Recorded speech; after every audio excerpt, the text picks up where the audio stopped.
આપ જોઈ રહ્યા છો સ્ટાર ન્યૂઝ ગુજરાતી લાઈવ। દાહોદમાં નકલી એનએન હુકમ મામલો। મુખ્ય આરોપી શૈશવ પરીખના રિમાન્ડ દરમિયાન અનેક ચોંકાવનારા પુરાવા સામે આવ્યા। નકલી હુકમ બનાવી આપવામાં સરકારી કર્મચારીની સંડોવણી સામે આવી। નકલી હુકમની ફરિયાદ કરનાર સરકારી કર્મચારી જ નીકળ્યો આરોપી। વિજય ડામોર જિલ્લા પંચાયતમાં મહેસૂલ વિભાગમાં ફરજ બજાવે છે। શૈશવ પરીખને નકલી હુકમો બનાવી આપવામાં વિજય ડામોરનો હાથ। દાહોદ પોલીસે સરકારી બાબુ વિજય ડામોરને ઝડપી પાડ્યો। Reporter Shailesh Kumar Rathod, star news Gujarati live, Dahod.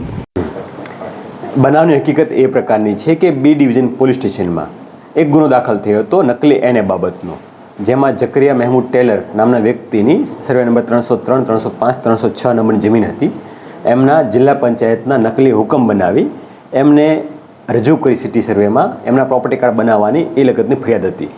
જેનો એ બે આરોપીઓ જકરિયા મહેમૂદ ટેલર તથા શૈશવ પરીખને આ પહેલાં અટક કરી જ્યુડિશિયલ કસ્ટડીમાં મોકલી આપેલા છે, જેની તપાસ ચાલતી હતી। એ દરમિયાન અમુક સ્ટેટમેન્ટ, અમુક સરકારી સાહેબોના નિવેદનો અને મળી આવેલા દસ્તાવેજી પુરાવા, અમુક સાયન્ટિફિક પુરાવા, આ તમામ બાબતો ધ્યાનમાં લેતા એ કન્ક્લુઝન પહોંચ્યા હતા કે આમાં સરકારી કર્મ તરીકે રોલ ફિક્સ થાય છે। જેનો એ તપાસ કરતા હતા, એ દરમિયાન પૂરતા પુરાવા મળી આવતા અમે ગઈકાલે રાત્રે જિલ્લા પંચાયતમાં કામ કરતા વિજયભાઈ રમસુભાઈ ડામોર કે જે સિનિયર ક્લાર્ક છે અને ચીટનીસના ઇન્ચાર્જ ચીટનીસના ચાર્જમાં પણ છે, તેઓની સંડોવણી હોય એમને જણાવ્યા આવતા તેમને લાવી અને પૂછતાછ કરેલ હતી અને પૂછતાછ દરમિયાન આ વસ્તુ ક્લિયર થતાં તેમની રાત્રિના સમયે અટક કરવામાં આવેલી છે અને આગળની તપાસ હાલમાં ચાલુમાં છે।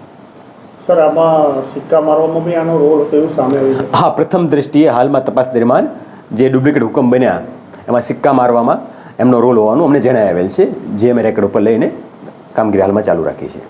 સર, આ સર્વે નંબર સિવાય બીજા કોઈ સર્વે નંબરમાં આમનું નામ ખુલ્યું હોય? નહીં, હાલમાં તો નથી ખુલ્યું, પરંતુ તપાસ ઉનાપૂર્વકની ચાલુ છે।